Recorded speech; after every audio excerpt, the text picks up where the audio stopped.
Welcome back to the 2025 Tire Rack One Lap of America. And of course, this year, all the coverage brought to you by HP Tuners. Bryan and I are here to talk one lap, to do a bit of a recap, and to, after we finish chatting about a few things and you get to kind of see what life is like with us in the car and around us, we'll be talking with our winners this year, or winner this year, because Chris couldn't make it. Chris, boo on you. Salil Shukla. I think I got his last name right this time. From what was it? Quality Time Racing. Yeah, there we go. Got that one. And then we'll be speaking with Brocker for a little bit of a recap also. So stay tuned for that. But in the meantime, my lovely counterpart here, Bryan, and I are going to chat a little bit about the one lap this year. So first, I think, though, let's give credit due to all of those who helped make this event really special this year. So we need to give a few call outs here. Obviously, Tire Rack, an indispensable part of our event, between the support they give us financially and otherwise, making sure that our competitors are safe, making sure they're working lockstep with us, both as we plan the event, as we look at the tires for the event, and for future events. Really happy with that partnership. We've had some great meetings. Bryan and I have been out there with them. A phenomenal partnership, and one that we're really looking forward to carrying into the future as well. So big thank you to Tire Rack. HP Tuners obviously came on board this year to help out and to start a relationship with us and to cover, to bring everybody the coverage that hopefully you've enjoyed for this year. And if you didn't, pretend that you did and like and subscribe to the page, so this way we can show them that you did at least. So that'd be super helpful there on our YouTube page. But HP Tuners, again, a huge thank you to them. And I think, Bryan, they're going to be a larger part of our event moving forward, particularly as we look at classing for some of the other events that you and I will be speaking about later in this broadcast. Garmin, of course, thanks for coming back and providing the great watches. I think they were Epix watches, if I'm not mistaken, as well as the Catalyst units for our overall winners. So Salil and Chris took those away with them. Parts Farm, thank you very much for coming aboard, as well as taking care of the trophies this year. So the hardware the people took away with them was courtesy of the Parts Farm. So Rob, thank you very much. And Bryan and I were talking this morning. We actually have a new slogan for you, which we'll reveal to you a little bit later. You might like it, you might not, but we have it. Driving around all week, we were in the relative luxury and supreme comfort of the Hyundai Palisade. Hyundai, of course, sponsoring and providing all of the vehicles for the staff and for us this year. So we had a wonderful mix of those Hyundai Palisade calligraphies. Brock had the night edition, which has the sort of the blackout trim. We had the blingier edition, and then we had those. I know, Bryan, you drove up that the Santa Fe hybrid. And that was, pretty cool. Looks like a Land Rover inside there, right? Mm-hmm. I mean, imagine comparing a Hyundai to a Land Rover, right? But that's really where we've gotten these days. But something that I meant to bring up about the Hyundai. Do you know what the Santa Fe had that the Palisade did not have? Did it have wireless CarPlay? It did. What the Fred? So I don't know why, but yeah. Our only little qualm with our Palisade was, apart from all the safety systems that we had a discussion with Brock about, and you'll see that later. Yeah, wireless CarPlay, come on. And then, of course, the awesome Santa Cruz. So they're a little sort of Brat-esque pickup, right, that they have going along. Every time I see that, that's what it reminds me of. A very luxurious Brat pickup, which is nice because it's quirky. You just need the rear seats facing the wrong way. That's That'd right. be good. So, of course, GRM, Grassroots Motorsport Magazine, Tom Sutter there. We're talking about things for the future with GRM, and we're going to have some different types of engagements coming forward that I think people will be very happy with. I know that I'm looking forward to it. So, Grassroots Motorsport Magazine, if you're watching this and haven't subscribed to them, go for it. Let's see here. What we've got are obviously our new host hotel, the Four Winds, and we're going to get into them a little bit more in detail later. But now let's get into the people really quickly. The staff right? Our staff leapfrogging, doing all the work, timing and scoring, making sure these events run smoothly. A tremendous thank you to them. These guys come back year after year. Mark, Chip, Spanky, who apparently has developed narcolepsy this year, and um, you know. Who am I missing Scotty. as well? Scotty and Andy, right? Yep. Andy. So all of our crew there, absolutely indispensable, and thank you very much. This year, you may have noticed that we looked a little more professional, particularly in not the videos that like we're doing now, but the recap videos, which were quite honestly tremendous and really well done. Huge thank you and shout out to Bryan Shad. Bryan was our third member of the media team this year, and he did a phenomenal job of getting this stuff together. And it's a grind, and you might think that you've got all this time in the back of a car to knock stuff out. You do and you don't, because there's always stuff going on. You've got a lot of footage to go through because, again, this is a season's worth of racing in 1 week. So you've got a whole ton of content, and then stuff's happening on the road that you're paying attention to, filming and stuff's developing. So it is a grind, and then we have sponsor content and partner content that we have to get out. So it is a lot of work to produce really high quality videos like that. Bryan knocked it out of the ballpark. We're looking to bring him back for October and for next year as well. And trying to expand on that team as we look to continue moving the one lap forward.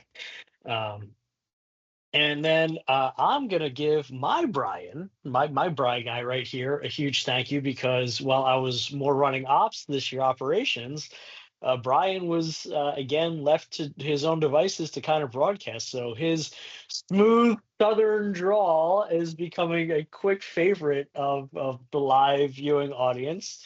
And Bryan, thank you so much for doing that day in and day out. It is exhausting, by the way.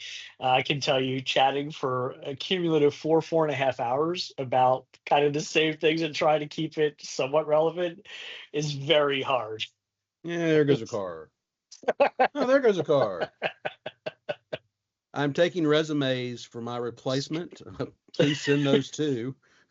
But you've got to have the right tone for it. I mean, you've got a very level voice. You've got the knowledge about the competitors, and you've got the cool Southern drawl, whereas I don't. So I think if it's between the two of us, I prefer you on that one. I think you win for that. I have to argue that point. He's like, I don't want to win. I didn't enter. Um, but yeah, so as you can see, a whole bunch of people and things that go into making this a successful event and an enjoyable event. And as we look toward the future of the one lap, this is obviously something we're going to continue to grow.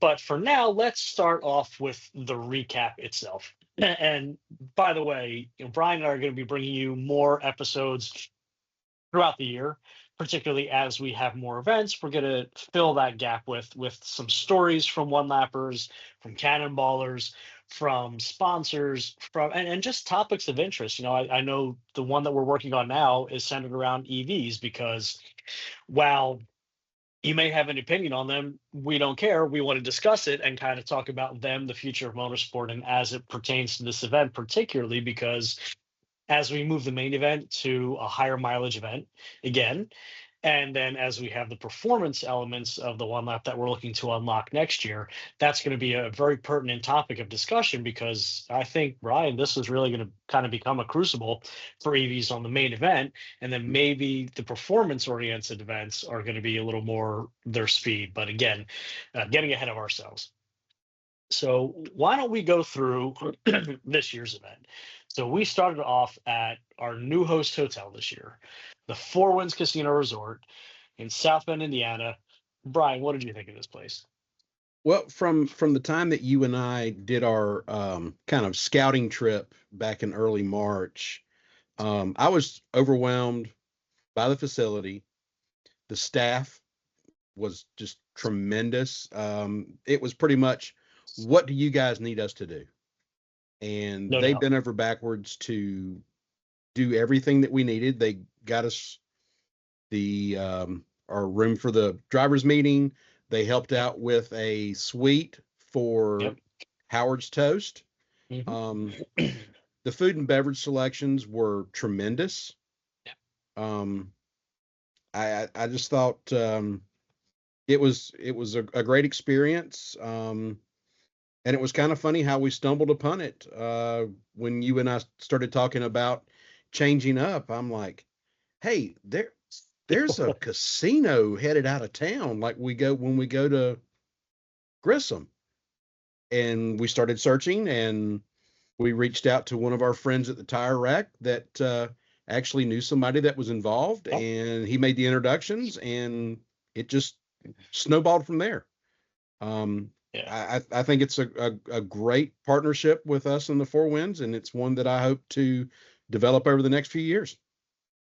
No question. I think what I was most surprised at is, anytime you switch venues or anytime you're doing something new, there's always the potential, and a likelihood, I would say, of having a few snags. And we had a couple that we had to deal with, but I think to most people it seemed seamless, which is great, and that's the idea. The few things that did come up, we were able to deal with in an effective and timely manner.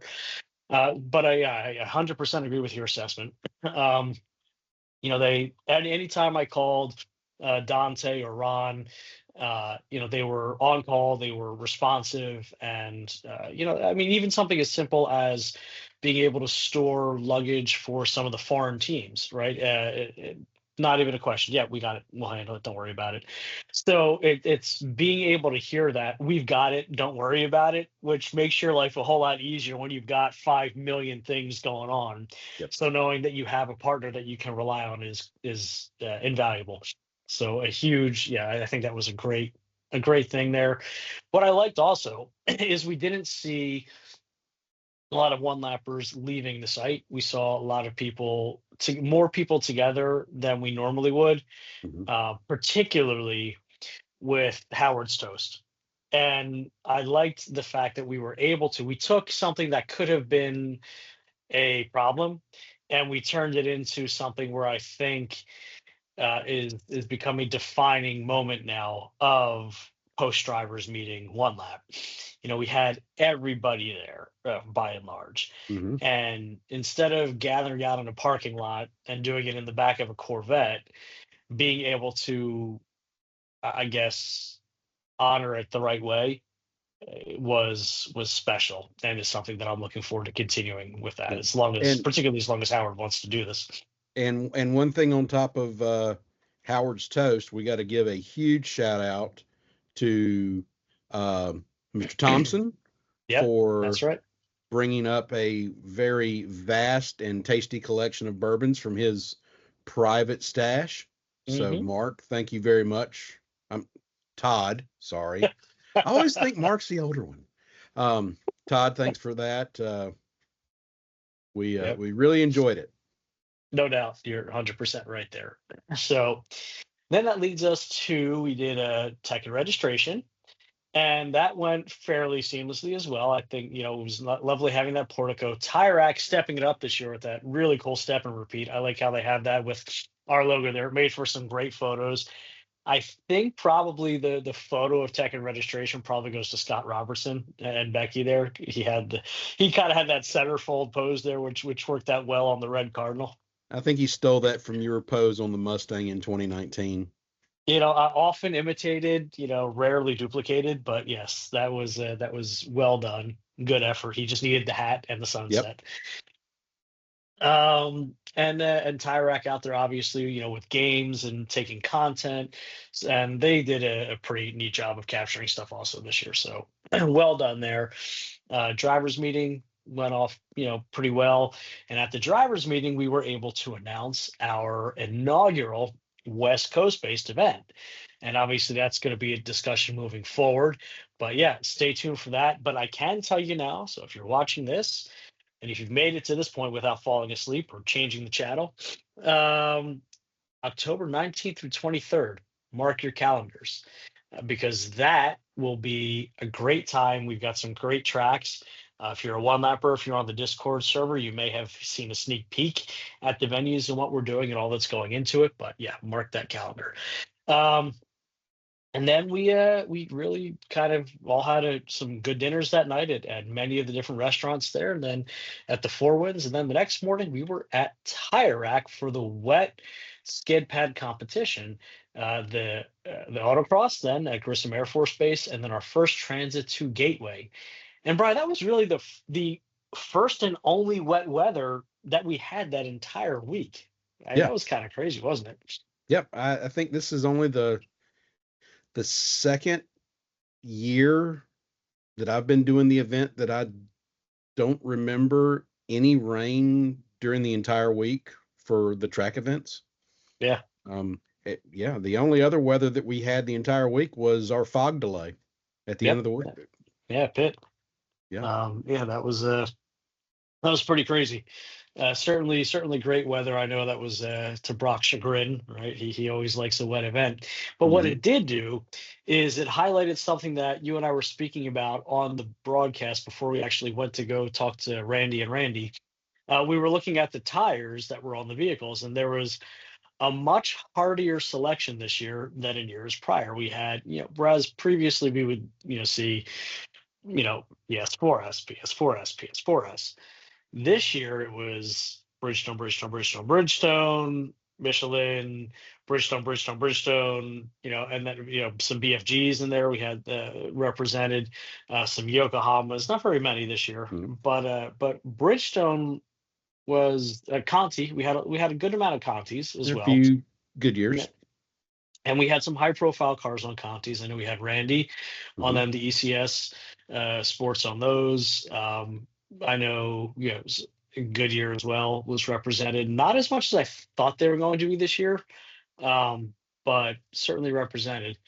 And I think the first day in the first transit, we kind of left that discussion up in the air in terms of who's going to be the right tire for this event. Because at Grissom, it was still damp out, it was cold. Mhm. While the track dried out by the time we drove it, it was still chilly. And we had a wet transit. But by the next day at Gateway, I think we started seeing, and even in the morning, it was still a little dampish.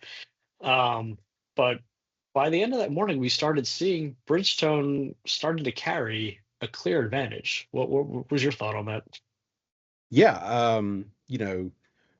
Years past, it's always been the Michelins or the Goodyears, Yeah. and to have the Bridgestone come from in the shadows to Hmm. the pointy end of the field with a vengeance was really, really surprising.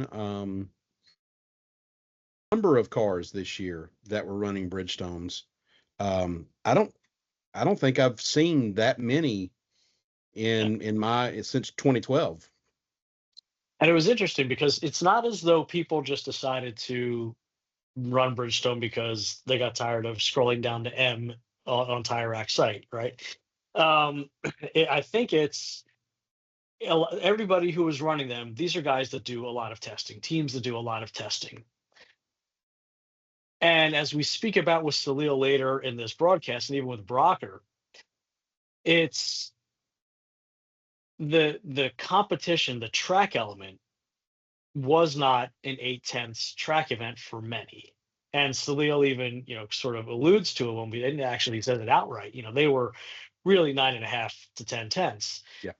So I think what we've arrived at is the point of where tires that were previously used that were a little more geared toward being able to handle wet weather, particularly in a dry situation like we had, can hold up to the punishment that they're under because we're not running A10s, we're running harder.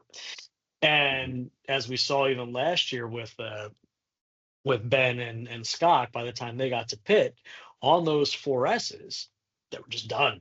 Yeah. I mean, they're completely done.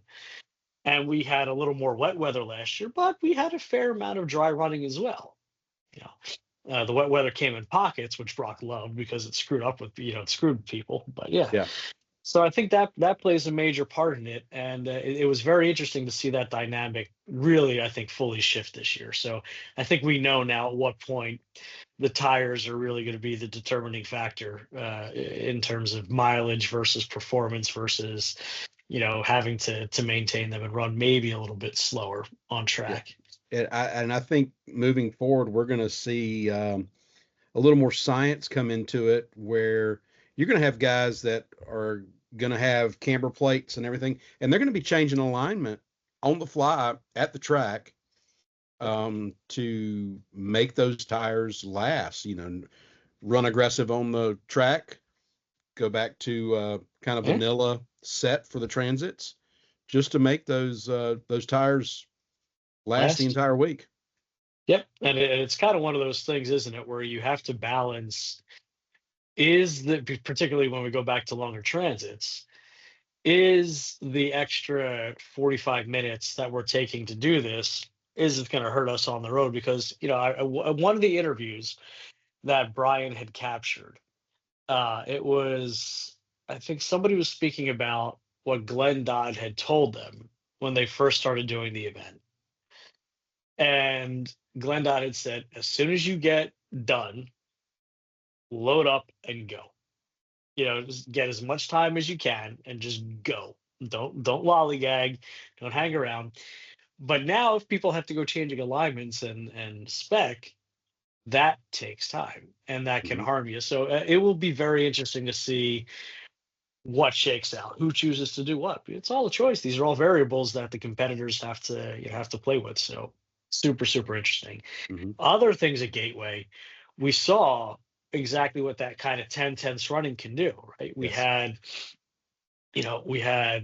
Super K have a bit of a smoky moment. We saw Andrew Brownfield decide to give himself some very interesting rings outside of the vehicle, and leave some. He was quite literally on fire on track and in the cool down.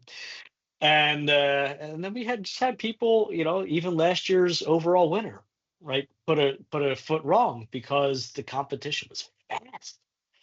And they were a foot away from being very wrong. Yeah, that was interesting to watch. Let's put it that way. It would definitely he had to change his underwear after that one. Yes. A lot of Galata had to have a lot of pains at that day. So that was interesting. And then the Wing Grandpas as well, taking flight into the barriers there, into the I thought they hit a deer. No. I thought they hit a deer. That's the story I'm hearing. Oh dear. Yeah. But the Wing Grandpas running into some deer on track. Yeah. And craziness abounds. The Cardinal, turning itself backwards and taking flight into the tires. So yeah. The Rambler almost did the same thing. It came close, didn't it? Yes, it did. I think its heft helped it dig into the grass there a little bit. I believe you're correct. Like a stiletto in the grass. Like, nope. We're gonna stop it here. But that did find some venison throughout the week as well. And yeah, so again, mostly I think that's where we had a lot of our issues outside of NCM. Truly, we had a few other things going on as we went through the week. So after Gateway, obviously going to Hedge Hollow, another favorite. Great day there, nice dry day, sunny day, bright day, amazing staff. Always love working with them. Their control room out of Star Trek, which is also pretty cool. Gateway Hedge Hollow went smooth, and then we had NCM, right? Yes. NCM went smooth for most people. The Red Rocket met its demise there. And Scotty Coors, of course, very happy he's okay, and fully embodying the spirit of this event, went out to go grab a Fast and the Furious Supra, complete with underglow and really cool wheels. So we were happy to see him continue after that. NCM, though, it seems like every year we have one or two or three issues there. It's just one of those tracks that is so big and has a good mix of technical and just wide open. It's deceptively quick in areas, and you have to slow down deceptively quick in others. And didn't quite happen for everybody. And and going back to that, the interview that you did with Spectrum News, watching that, I think you scared that kid a little bit. You know, the Hyundai, as Brock said in his, coming up in a little bit here, the Hyundai was surprisingly neutral, and it was pretty good. So it was lovely because we had taken out Kirk Barber's daughters because we weren't doing parade laps that day. So Kirk Barber, a longtime friend of our event and personal friend, was there with his kids. So he throws the booster seats in the back of the Hyundai, and me having kids and always taking them on track anyhow, we're kind of used to having fun with this, and it was great because you can climb the curb. Putting the power down in that car and the H track, the all-wheel drive, would just let it bounce to the other side of the track. And I may have done that a few times just to have some fun with it and to give the kids something fun to talk about. It's great when they get back and they talk to Kirk. Kirk asks, "Who's better, me or him?" He says, "He's more fun." It's like, "Mhm." But that was, yeah, the Hyundai did great on track there. Um, After there, we headed out to, that was for sort of the first really long transit I think we had for this year, or Mhm. moderately long transit on our way to VIR. VIR again. So happy to see that back on the calendar. Yes. Bryan, another Bryan in the mix there, making that happen for us. And yeah, I mean, very, very welcoming, super, super helpful. Just get one more radio that isn't tied in with EMS so this way our ops can run it next time. That's the only thing I've got to say to VIR. But outside of that, it was phenomenal. We had the Smoko Corvette start talking during track, which was, I think, one of the funniest things that I've seen, standing around just kind of watching the front of the Corvette go blah blah blah blah blah blah blah blah, blah the whole time, which was pretty awesome. But by and large, again, another great day, another iconic track. I think everybody enjoyed that one. I know I did, and the drive in and out of there was also pretty nice as well. Yep. Leaving VIR, where do we head to next? We went to Pitt. We did. We went to Pitt, and that's where we ran into the fog. I think the fog was probably part of the hotel that we had stayed in, since that's sort of Shining-esque anyhow. Amityville horror-ish. Yeah, no doubt. But yeah, certainly a great day at Pitt, and I think a lot of people love that track. It's gotten better over the years, back to when it was B run and a very short track to now where it's become far more complex. And again, crew there that we love to see. We love the staff there and all the support crew there. Always a pleasure to work with them. So looking forward to heading back there in the future. Also, maybe not just the exact next year. We'll see. It's some of these we've been to again and again and again, and we're gonna expand that one. Yeah. And then, of course, finishing off at what I think was the biggest surprise, a new track for the one lap, a new track for many, even somebody like Randy Pobst, who's been doing this stuff since, I mean, he was competing against Fred Flintstone, Groton.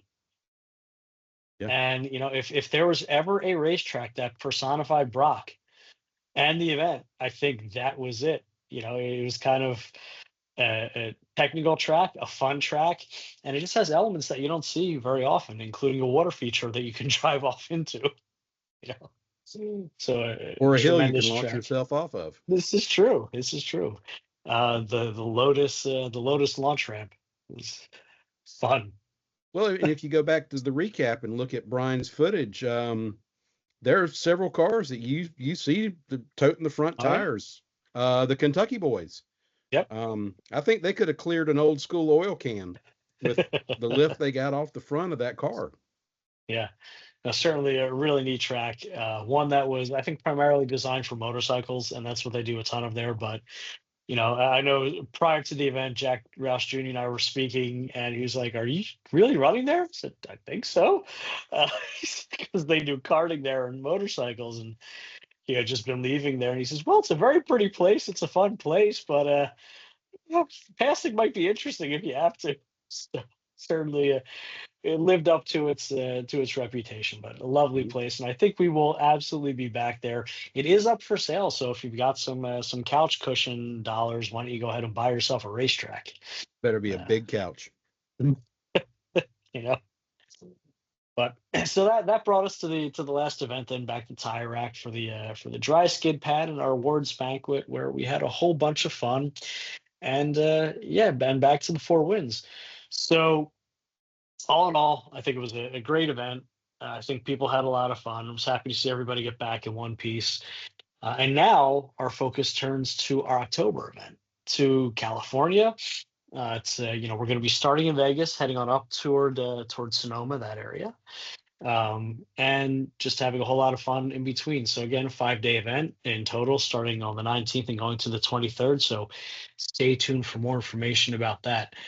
I think the only thing that we've forgotten to mention so far, Bry, is who helped you get all that cool coverage during the week. And I think you're wearing a shirt right now. I am. So why don't you Eric, go ahead and, yeah, yep. Eric Call, providing us with that great Verizon-backed jetpack that helped Mhm. us not only during the day with the live streams, but also helped Bryan in the back seat when he was doing his editing and uploading. Second year that Eric has graciously let us use that jetpack, and Mhm. this year he sent me a nice little HP DRE T-shirt. Yep. Yep, So absolutely. Eric is always a friend of motorsport. In fact, yesterday it was his birthday. birthday, that's Yep. right.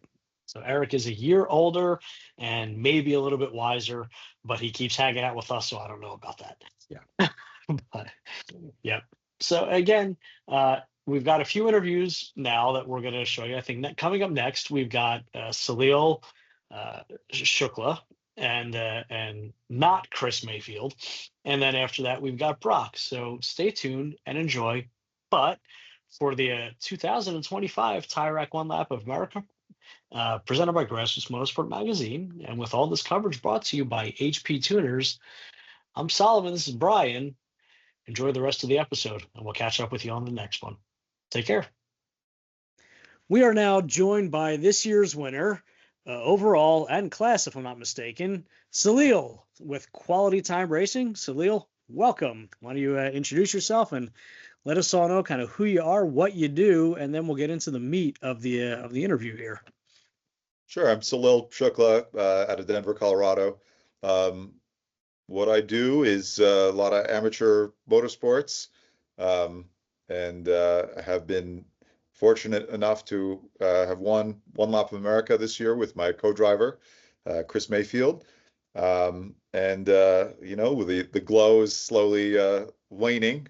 We're about a week and a half out of it, and I'm back to work and getting ready for next year. There we go. So it was kind of an interesting event this year for you because you and Super K obviously were very close throughout the majority of it. In fact, you held a lead, I think, all the way up until when they popped out, right? They never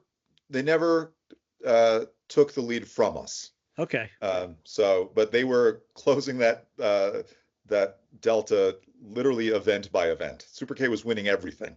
Right. And then, walk us through this. So I know we captured a little bit of it on our recaps, Bryan doing a phenomenal job with those videos, but, we get to Pittsburgh and I think you guys were fully anticipating kind of relenting the lead at that point if all had gone to Super K's plans, but it didn't. So obviously there's the compassion for your fellow competitor, but yeah. I mean, what kind of feeling is that, knowing that you've been fighting pretty much tooth and nail up until the last, eighth of the event there, and then it kind of turns around? Yeah. Well, first, we all reference Super K. Super K does have a driver and an owner, right? So Andy Smedegard and Alex Moss, they're great friends and great competitors, and I was driving that day, so on my cool down, I passed Andy, which is not logical, and so immediately knew something was wrong, but I didn't know if that meant that something happened on the cool down, which is what happened at Gateway, right? So I didn't really know the full implications, but when I came in and it became clear that Andy was not going to be running again, and that even if he was, he'd finish that event, in 40th something place. It was on the one hand, yes, you feel terrible for them, and then you feel exhilarated for us, and then frankly, then the pressure was really on because it became ours to lose. Yep. So it was pretty much, okay, don't choke this opportunity. And that's it. It's funny, Chris and I kept talking about the pressure baton that we were alternating days, and I would do my day, and then it'd be his turn, and he'd pass it back to me, etc. But we managed to not choke it, and really it was just maintenance. We were very consistent. We never had a first place, but the lowest we ever finished was 7th at the wet skid pad. Everything else was in that 3rd to 5th range. So it was that consistency, and we were able to keep being consistent. Now, after knowing that it's yours to lose, does the driving change at all? Does the way you're approaching the tracks change at all? Because I mean, after that, it was what, Groton, and then that was pretty much it, right? Or after, yeah, that's right. So, I mean, did anything change in your approach there? What changed was that I decided to have margaritas. I was supposed to do the drag strip that afternoon, but Yep. I was excited. And I said, Chris, what do you think about doing the drag strip? I'm going to have some margaritas. And literally, I did not know that Chris, while he was with Tesla, had done thousands of drag strip runs. I had done this never. I was trying to do the math. I don't think I'd ever been to a drag strip before. Not with us. Me? Yeah, correct. I had been to one lap. It was a drag strip. My co-driver drove it. So I'd never been to a drag strip. Chris had been there, like done 1,000 runs. Anyway, it was just serendipitous, and he did it, and then he won the bracket race, right?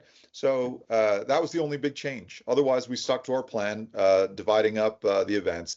And so Chris won the bracket race, and that margin is the margin that we held going into the dry skid pad. So if not for my prudence about margaritas, it might have been a much closer event than that turned out to be. You've heard of kids, become an alcoholic, it'll work out for you. That's right. Or at least enjoy the moment. Is your friend. There you right. go. Your co-pilot, right?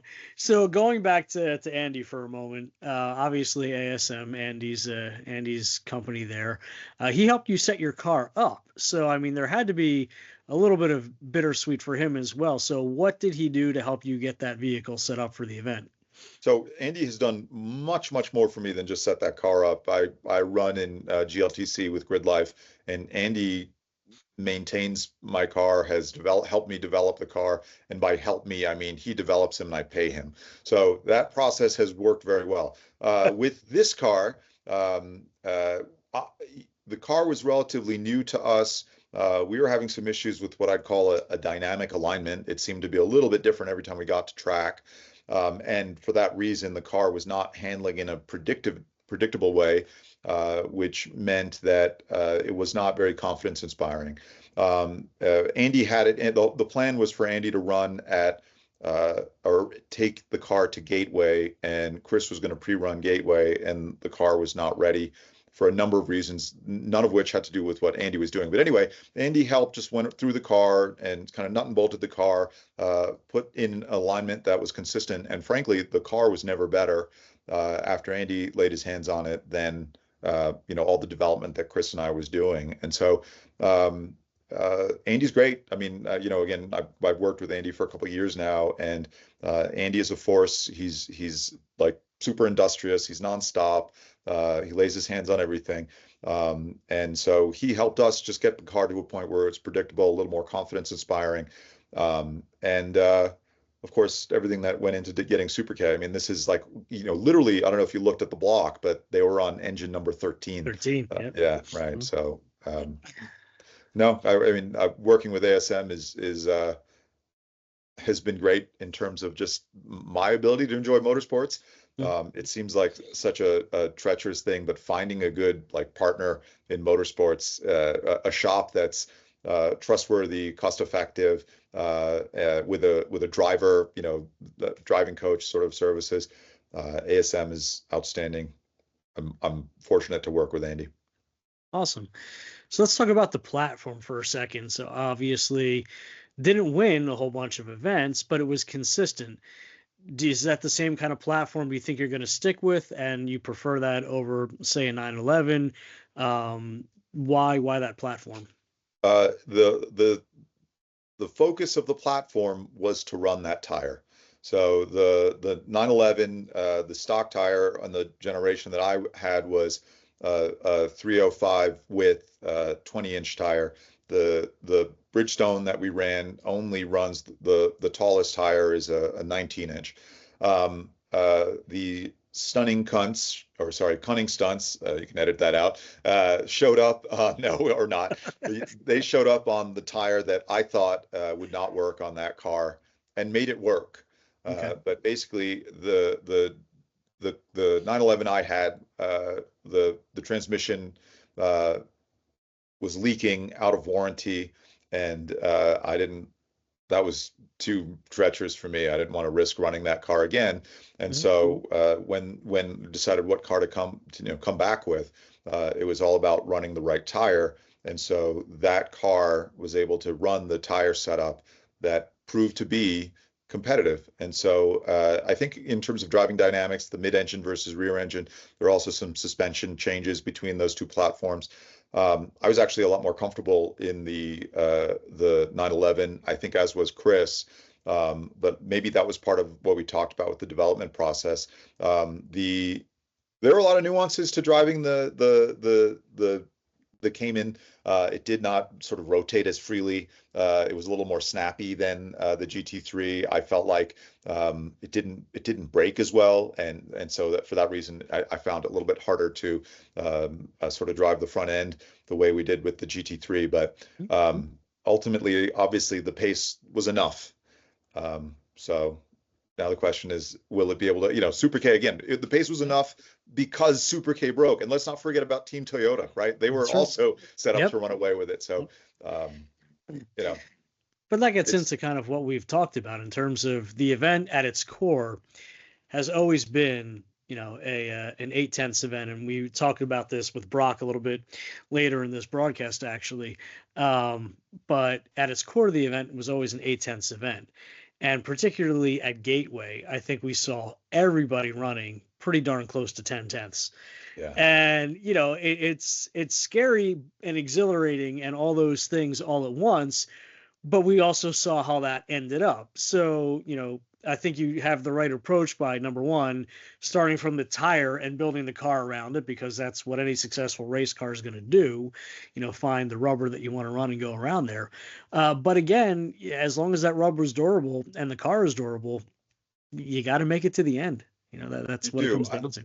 I think, going back to the Super K part of the conversation, Chris and I were certainly 9.5 tenths, and I would argue that most of the other cars, I didn't see any Tesla footage, but I think most of the other drivers, the Supra, that was the pointy end with DJ and Dave, and again the Cunning Stunts, everybody was driving hard.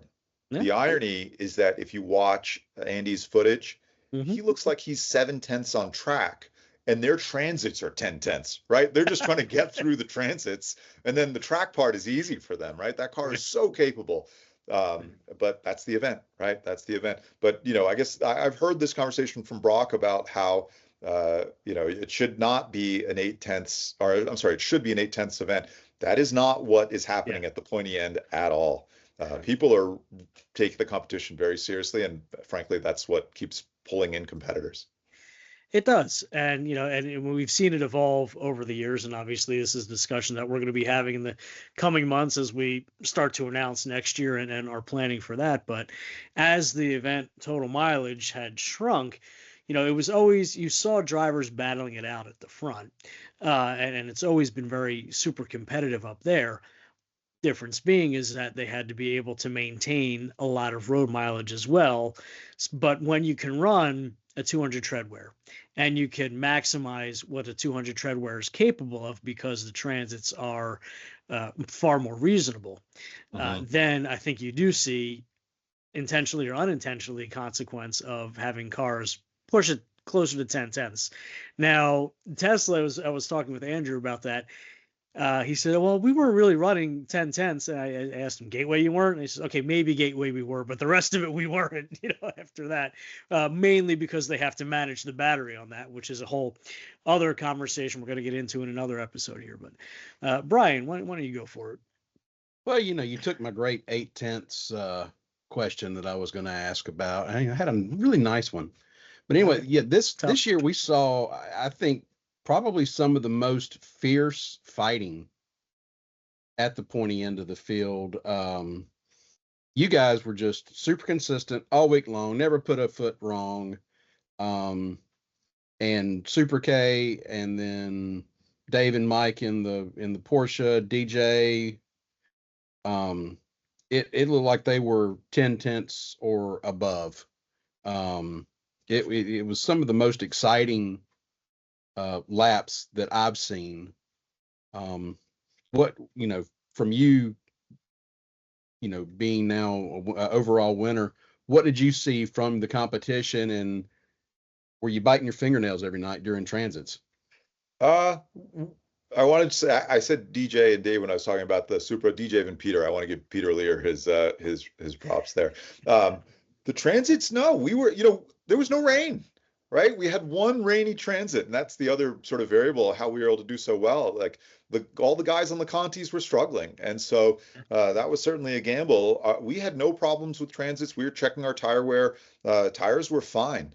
But certainly the competition laps were 9.5 tenths. I mean, I think both Chris and I will acknowledge we knew what our car was capable of. We thought we were punching a little bit above our weight, and it was working. I think we became even more nervous once Super K broke, because then we had to still kind of try to push, but not push too hard.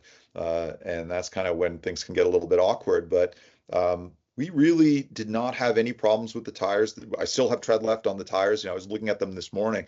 That the Bridgestones were great for us for this year, given the conditions. Yeah, and that was one of the things we were commenting on at the start, just how many vehicles were on Bridgestones. I mean, what was it? I guess even 3-4 years ago. I mean, the predominant tire was the Pilot Sport 4, right? Yeah, The yeah. PS4S, and now you're seeing much wider variety, and certainly not the favorite. And I think a lot of that has come down to, as you point out, the much heavier attack on track, because something like a 4S isn't made to be punished as hard on a racetrack. We ran the Contis the last 2 years, the ECS 02, and you were really banking on the wet skid pad, some degree of a wet event, because it was very hard to compete with the Bridgestones in the dry. So that was sort of the observation last year, which led to running the Bridgestones this year. It makes sense. So what's your plan for the future now? I mean, are you kind of, you've got the crown, and are you coming back to defend? And if so, what are the plans to do it? There's always, I don't think you can do one lap without fixating and perseverating about what car you're going to come back with next year, right?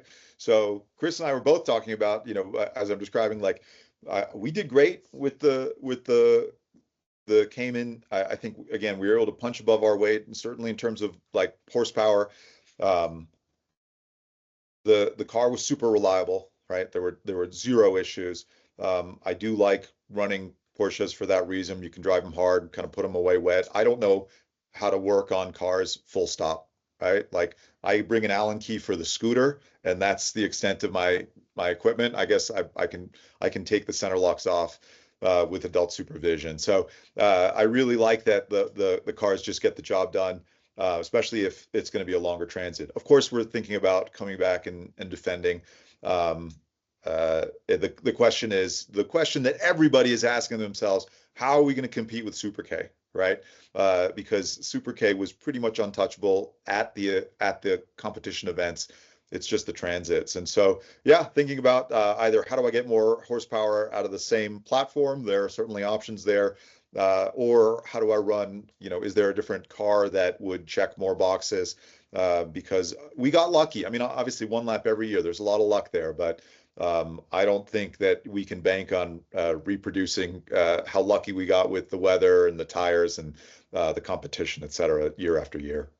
Well, Brian, I mean, my mind, seeing that he's got to stick with a Porsche and that he's looking for potential range and that he's looking for a little more power, I think a 918 is really the only option moving forward.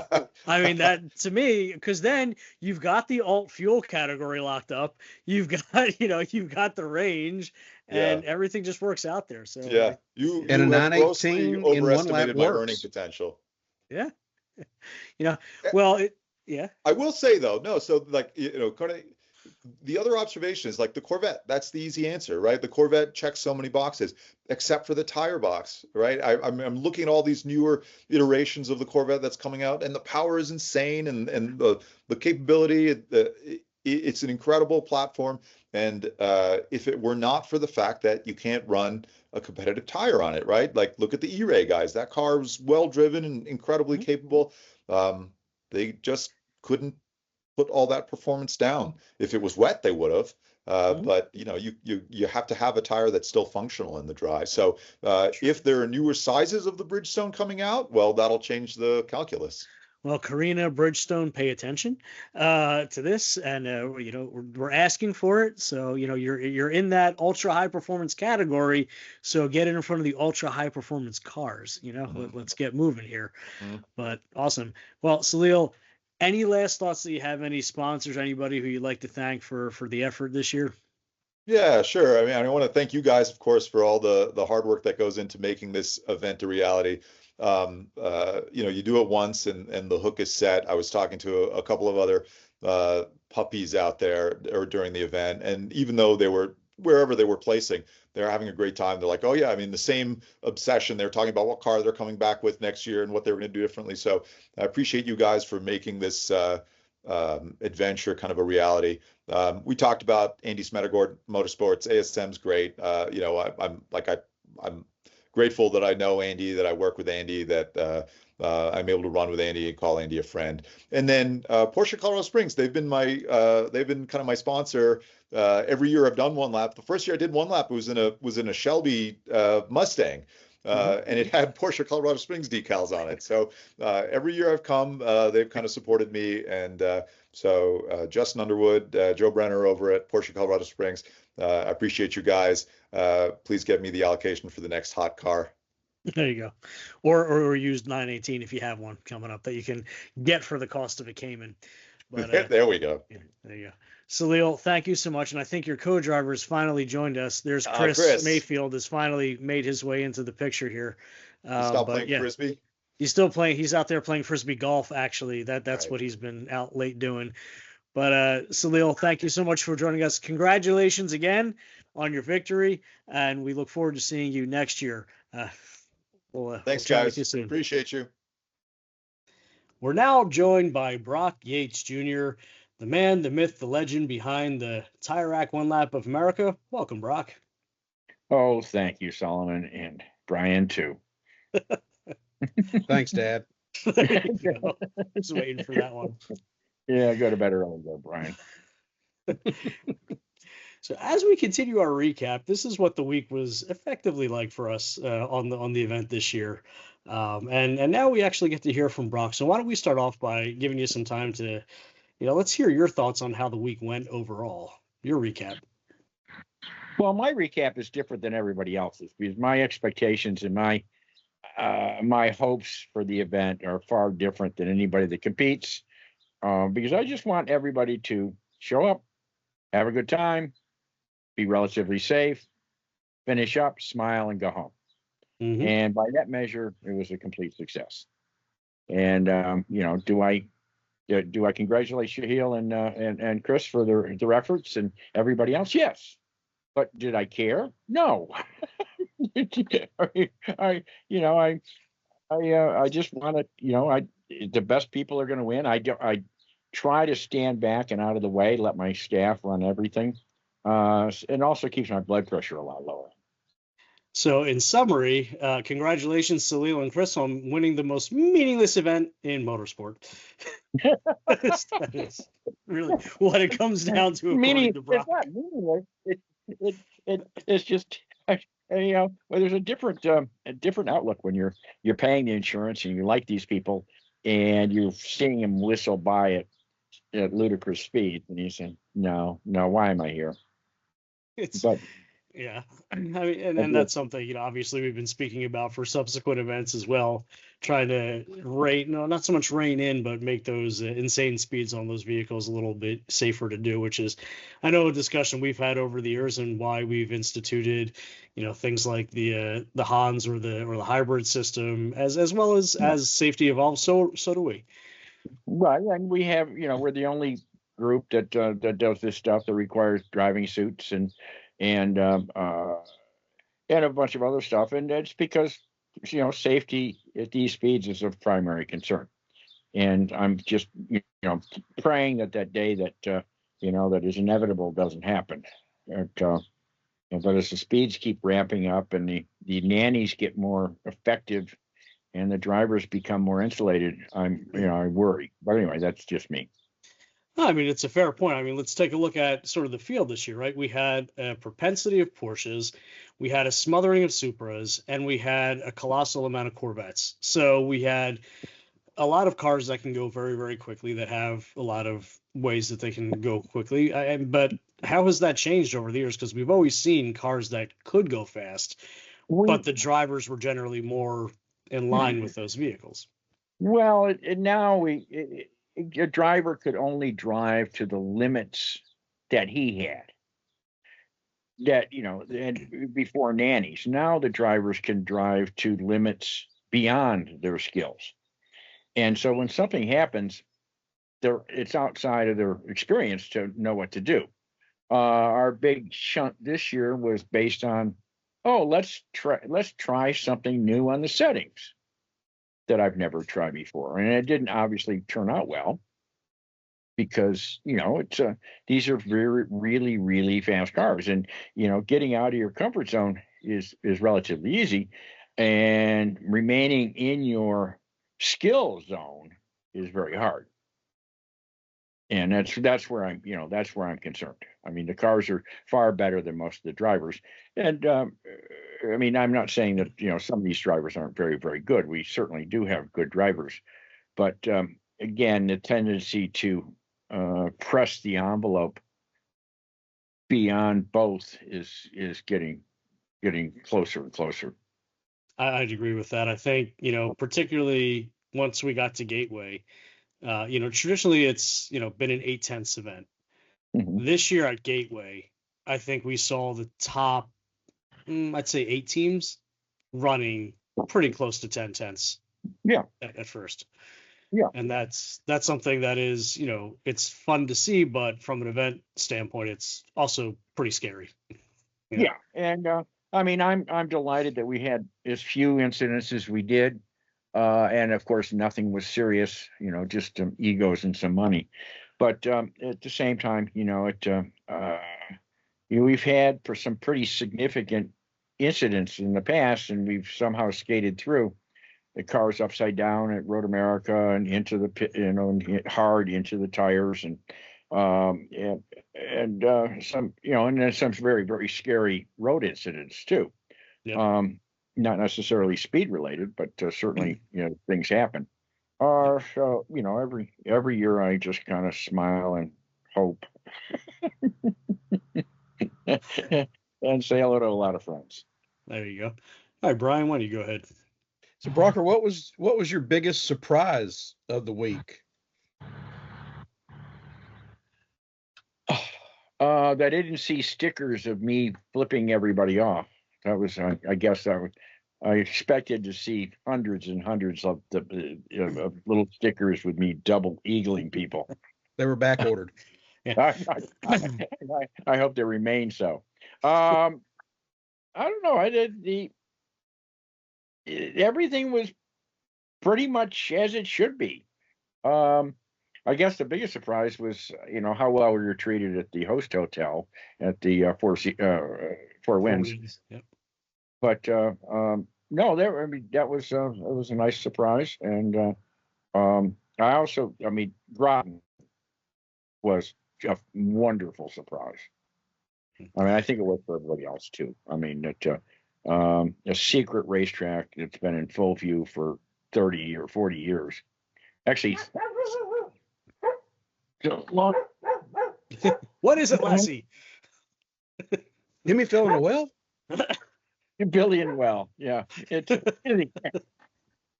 It's Kevin, you twit. Sorry.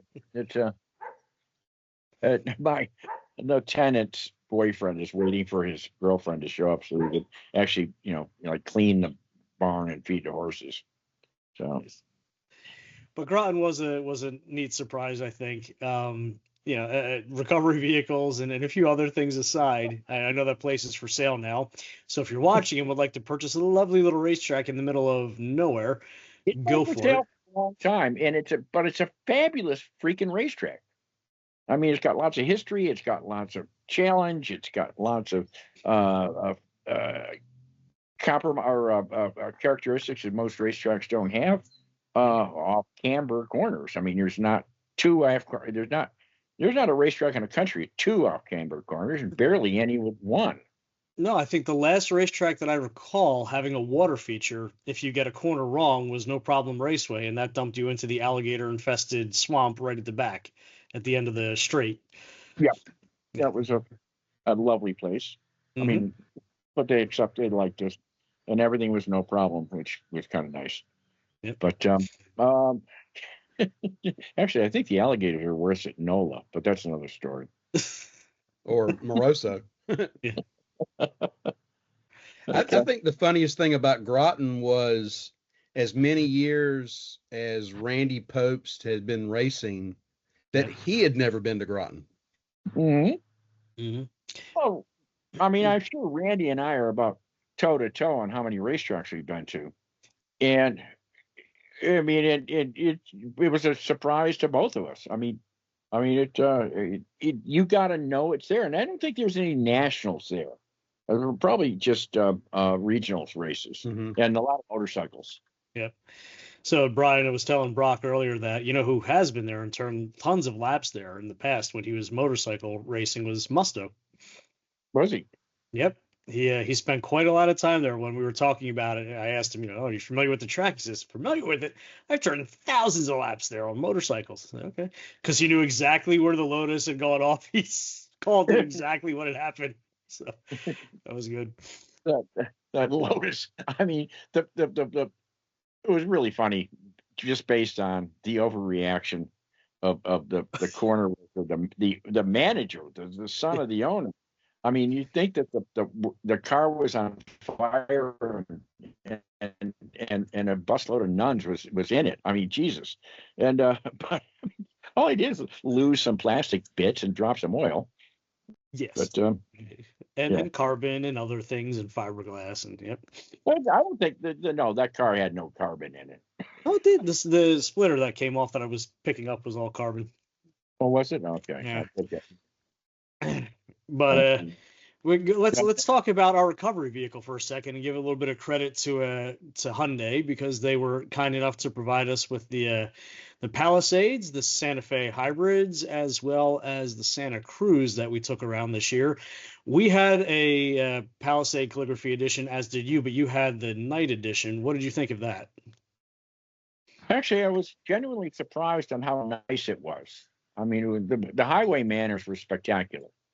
I mean, it's easy to drive. There's obviously plenty of visibility, but it was nice and smooth. It almost as nice a gearbox as the. Well, I mean, it was as nice a gearbox as any. I mean, it was very smooth shifting. It's like the Chrysler 8-speed, that kind of smoothness. It was, had no bad habits. It did everything it was supposed to do, including, tow a car off the racetrack.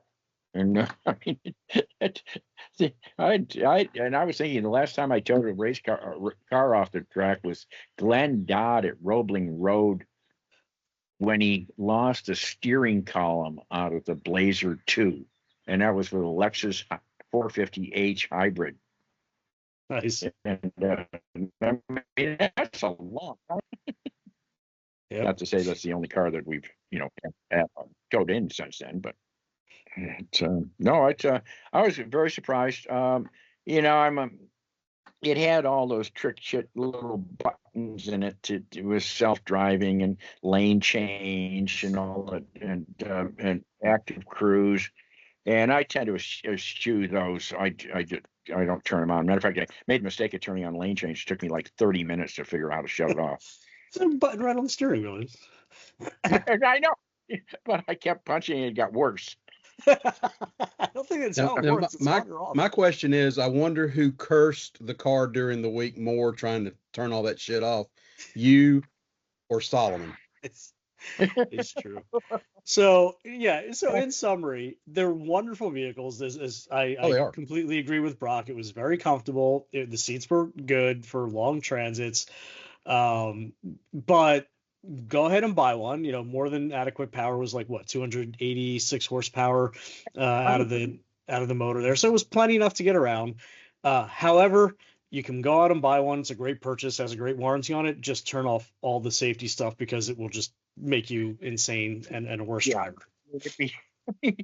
There should be one fuse. Yeah. Or just one button, And Hyundai, it's just the competent or wireless incompetent CarPlay. button. Yeah. Remember, Yes, that's right. Wireless CarPlay, please. The 550i BMW that had 7 separate buttons you had to shut off every time you got in it. But I think that's what we should have now. It's just the competent or incompetent button. And it's okay if you're incompetent and need to, keep all that stuff on. Go for it by all means. Be lazy. Just kick it on, please. Are you planning on using your cell phone? Yes. Then you get to press this button. Right. Yeah, exactly. So that's the easy way. But yeah, for the future of vehicles.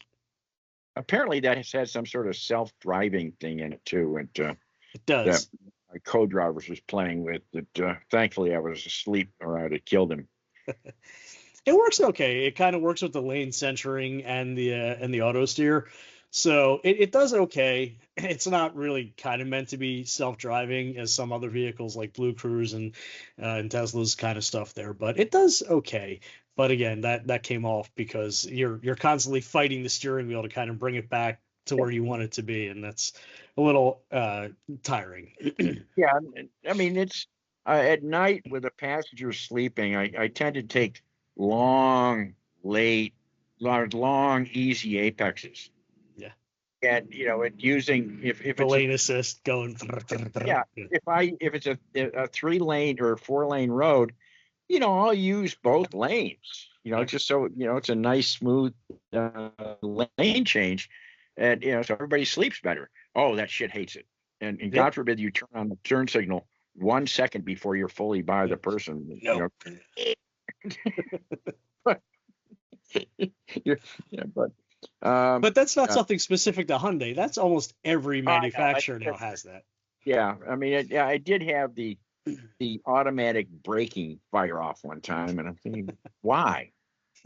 I was right where I wanted to be, going the speed I wanted to go.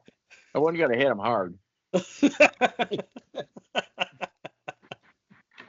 The vehicle did really good on 58 going into VIR through all the twisties there. Oh, they did.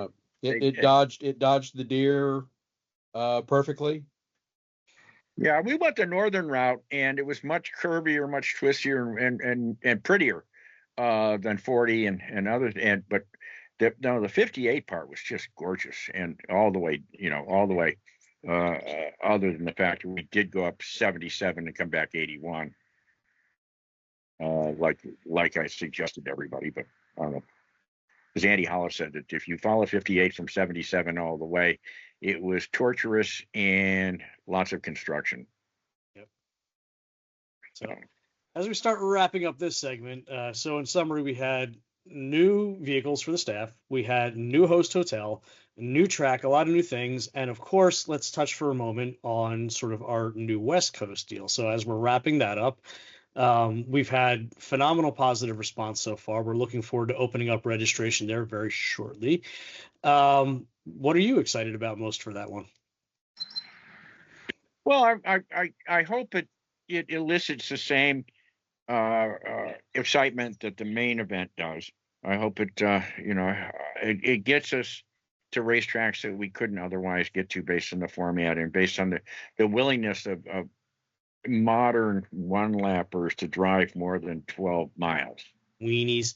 I know. I mean, it just, God forbid any of them drove 1,000 miles or 1,200 miles to a racetrack. I mean, that was our record in 2004, but, or what was it, 1,000 miles from mid-America to that awful racetrack in Utah. Oh, Utah. Miller. That was 7. Yeah, I remember that one. That was fun. Yeah, it was fun. It was a great 1,200 miles. That was a hefty transit. Mm-hmm. Everybody made it. We did. On the way out of there, not everybody made it. But on the way there, no, somebody had a long toe, as I remember. But, well, they had a long toe. Somebody else decided to visit the local constabulary. Oh, that's right. Yeah. Well, that. Yeah. Yeah. To be named, not named at this point. Yeah. I mean, and it cost them like $10,000 to get out of that too, which I don't, which is, if they were as guilty as charged, that's okay with me. Yeah, not your wallet, not your problem. So they're not something I would do as a rule. Well, yeah. Well, in fact, that was the rule. One of the few, and it was. I mean, if you're going to do something stupid, Utah and Kansas and places like that or California, or Oregon aren't places I do that. Particularly in a very bright red vehicle. Yeah, exactly. Exactly. I mean, anyway, I've got stories. Got too many freaking stories. But well, we'll get into those at other points in time. So, this is obviously the first of our throughout the year episodes here that we'll be dropping with guests and stories from previous one laps to kind of chronicle them and give you all something to listen to and watch while you're at work trying to wait for the next event that we have coming up. But yeah, October, you should be seeing that very shortly, and we look forward to inviting you to come join the fun on our West Coast variant. But Brock, thank you so much. Any parting words of wisdom or sound bites that we can steal? God, I can't wait for the next time to do this. There you have it for the meaningless win in motorsport. Thank you, everybody, for making it a great event and a safe event. And I look forward to seeing everybody whenever we can. Thanks for joining us, Brock. Thanks.